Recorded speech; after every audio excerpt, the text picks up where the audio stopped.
Assalamualaikum warahmatullahi wabarakatuh. Kami dari kelompok 3 UMKM BCJ Abadi akan mempresentasikan terkait bagaimana proses subbagian yang ada pada UMKM tersebut.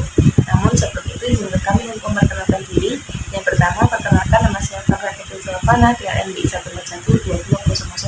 141220004 dan rekan saya. Perkenalkan, nama saya Lasdrana Reza Nurlintang dengan NIM 141220139. Perkenalkan, nama saya Nadia Safira Julia Azara, NBI 14122000172. Perkenalkan, nama saya Muhammad Burhan Jamaludin dengan NBI 14122000183. Yang pertama, pengadaan bahan baku atau plat hitam. Pengadaan bahan baku merupakan tahapan awal dalam proses supply chain management. Bahan baku utama yang digunakan untuk pembuatan ring adalah plat hitam yang dibeli dari supplier tetap yang telah memiliki kerjasama dengan perusahaan. Proses pemesanan bahan baku dilakukan oleh bagian pembelian atau purchasing berdasarkan kebutuhan produksi dan data stok yang tersedia di gudang. Perusahaan biasanya menggunakan sistem pengendalian persediaan seperti metode min-max stock, yaitu ketika stok sudah mencapai jumlah minimum, maka dilakukan pemesanan ulang. Setelah bahan baku datang, bagian gudang akan melakukan pengecekan awal. Hal ini mencakup pemeriksaan dokumen pengiriman dan fisik material.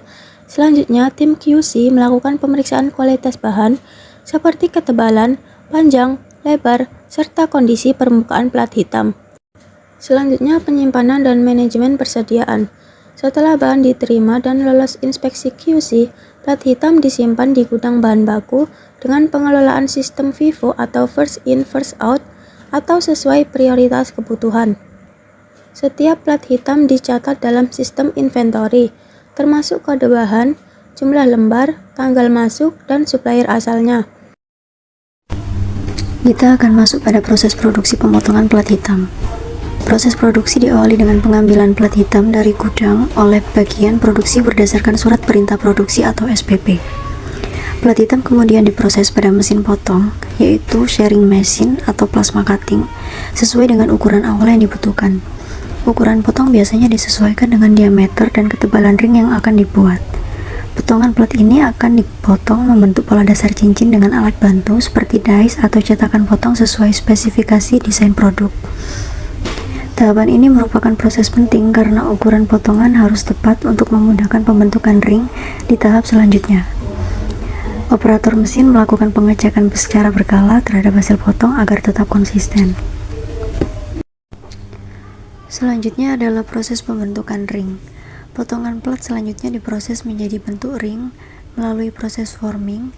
Proses ini bisa melibatkan yang pertama rolling untuk membentuk lembaran menjadi lingkaran, yang kedua stamping atau pressing untuk pembentukan dengan tekanan tinggi menggunakan mesin press, dan yang ketiga welding atau pengelasan bila ring membutuhkan sambungan. Setiap bentuk ring yang telah terbentuk akan diperiksa oleh bagian produksi untuk memastikan tidak ada deformasi seperti bentuk oval. Nah, selanjutnya adalah proses quality control produk jadi, di mana setelah proses pembentukan selesai, semua ring dan produk yang ada di UMKM BCJ Abadi akan dikirimkan ke bagian QC untuk dilakukan proses pemeriksaan, di mana tim QC bertanggung jawab untuk memastikan bahwa setiap ring telah memenuhi standar mutu perusahaan, di mana pemeriksaan itu meliputi ukuran, diameter, ketebalan, kesempurnaan bentuk, kepresisian bentuknya, tidak ada kecacatan retakan, bagian tajam, atau penyimpangan dimensi. Dan nantinya produk yang lolos QC akan diberi tanda untuk dilanjutkan ke tahap selanjutnya. Apabila produk gagal atau cacat akan dipisahkan dan dievaluasi. Jika dapat diperbaiki, maka akan diperbaiki ke bagian produksi. Nah, selanjutnya adalah tahap pembersihan dan pengemasan atau packing, di mana produk dari UMKM yang sudah lolos QC akan dibersihkan terlebih dahulu, baik dari serpihan, logam, debu, maupun bekas pemotongan menggunakan alat bantu, seperti kain lap atau mesin pembersih.